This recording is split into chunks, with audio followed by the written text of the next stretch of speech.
wa fima dzakarna kifayatun liman hadahullahu ta'ala. Di dalam kitab yang kecil ini cukup, tapi khusus bagi orang yang sudah diberi Allah hidayah.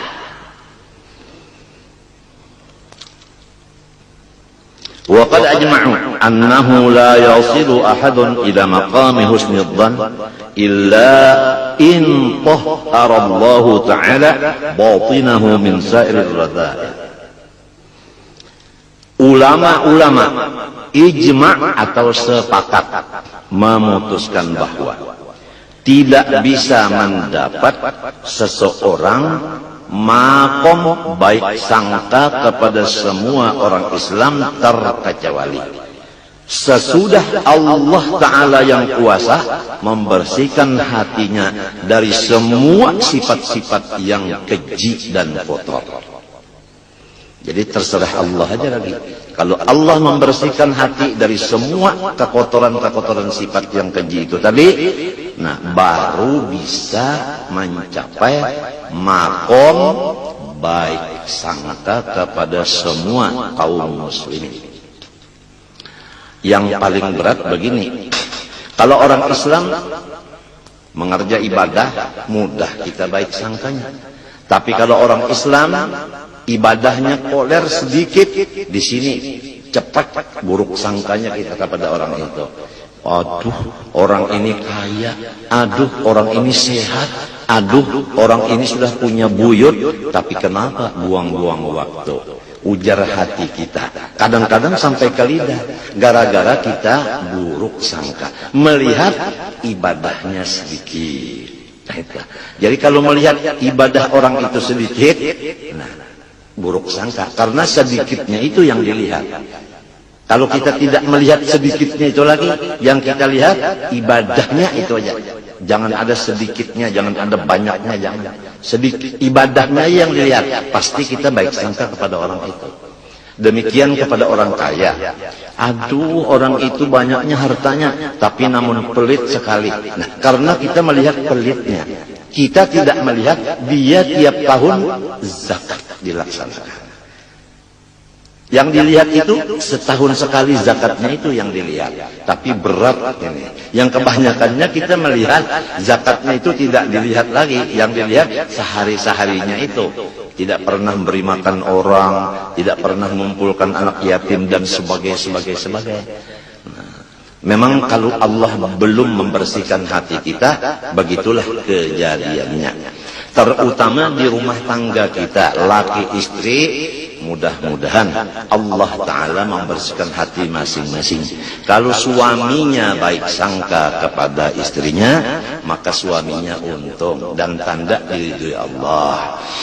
Kalau istrinya baik sangka kepada suaminya, istrinya tanda dibersihkan Allah hati dan tanda diridhoi oleh Allah. Yang penting rumah tangga, bukan yang di sebelah rumah, bukan.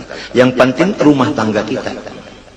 Karena rumah tangga kita adalah kerajaan kita. Jadi kerajaan kita adalah rumah tangga kita. Ini bagi orang yang punya rumah tangga. Yang belum punya rumah tangga, kerajaannya adalah dirinya ini.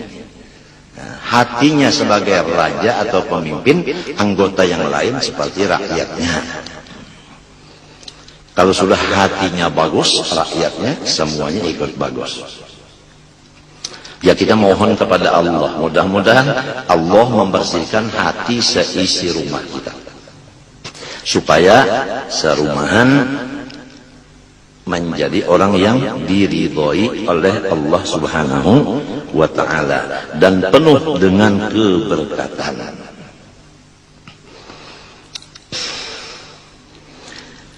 Nah, adapun jalan untuk atau adapun ciri orang yang bakal dibersihkan Allah Ta'ala hatinya, pertama, dia mendapatkan seorang guru yang memimpin akan hatinya. Itu pertama. jalannya untuk mencapai hati yang bersih tadi, punya guru yang memimpin supaya hati menjadi baik. Jelasnya, kalau punya guru yang baik sangka, insya Allah kita akan menular baik sangkanya itu kepada kita. Tapi kalau punya guru yang buruk sangka, nah itu menular juga kepada si muridnya sifat buruk sangka itu. Itu namanya nazrah, pandangan dari seorang guru. Nomor 2, wa imma bil ilaji war riyadhah. Yang kedua, tidak punya guru, tapi dia mengamalkan akan ilmu-ilmu yang sudah didapatnya. Nah, kalau bisa baca Quran, amalkanlah Quran. Artinya bacalah Quran. Quran itu bukan dari Fatihah sampai Qul a'udzu birabbil nas, bukan. Bismillah. Quran diulang-ulangi, bismillah, bismillah, bismillah, bismillah. Tapi harus dengan riyadhah. Arti riyadhah di sini mengurangi tidur, mengurangi makan, mengurangi ngomong, mengurangi bergaul. Tidak boleh yang 4 ini satu pun yang ketinggalan. Ini wajib. Mengurangi tidur, mengurangi makan, mengurangi omong, mengurangi bergaul. Kemudian mengamalkan ilmu-ilmu yang sudah ada dengan rutin. Walaupun belum ketemu guru yang bisa memindah akan sifat hati yang baik sidin itu ke kita. Jadi ada 2 jalan.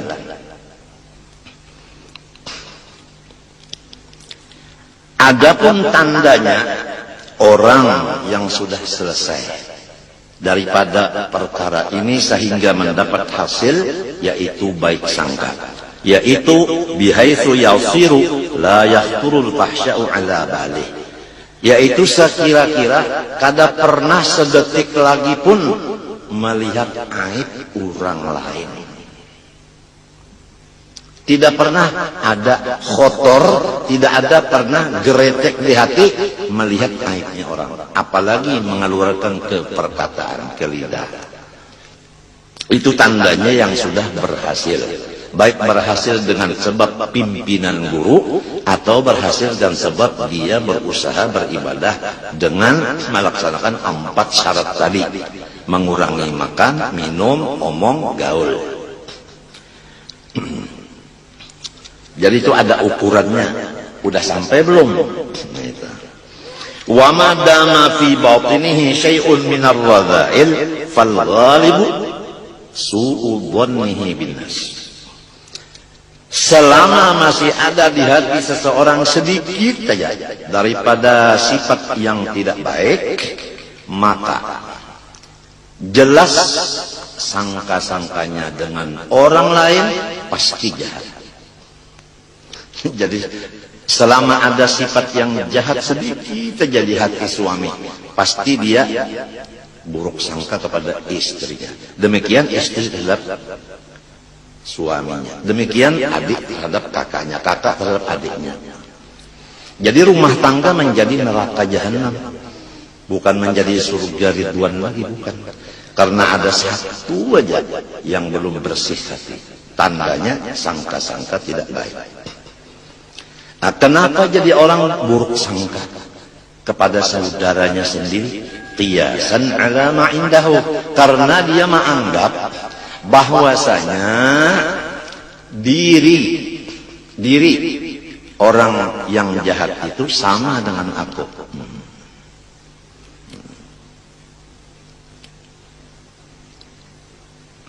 Kalau sulit dipaham begini, setiap orang yang buruk sangka kepada saudaranya seagama menunjukkan bahwa di dalam dirinya sifat yang buruk itu, bukan di diri temannya itu.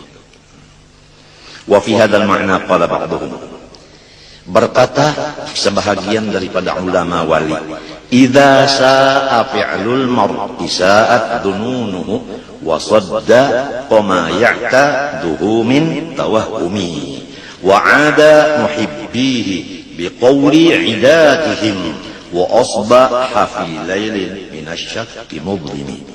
Paulun mapailun di mapaulun bahar apa nih? Tawil kalau lah.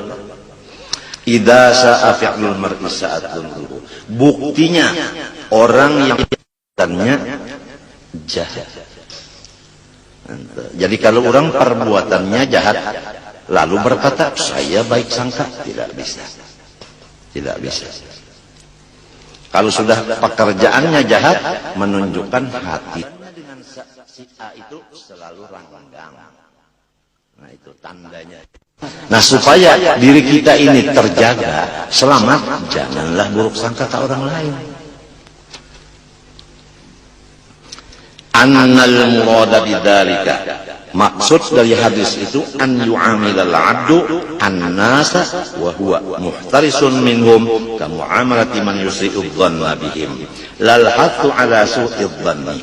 Maksudnya hadis ini menurut ini bahwasanya kita bergaul dengan hamba sambil berhati-hati jangan berbuat jahat kepada orang, supaya orang jangan membalas. Berhati-hati. Lal hathu ala su'id dhanni, tidak sekali-kali menyuruh akan kita supaya berburuk sangka dengan orang lain. Jadi hati-hatilah terhadap Quran dan hadis.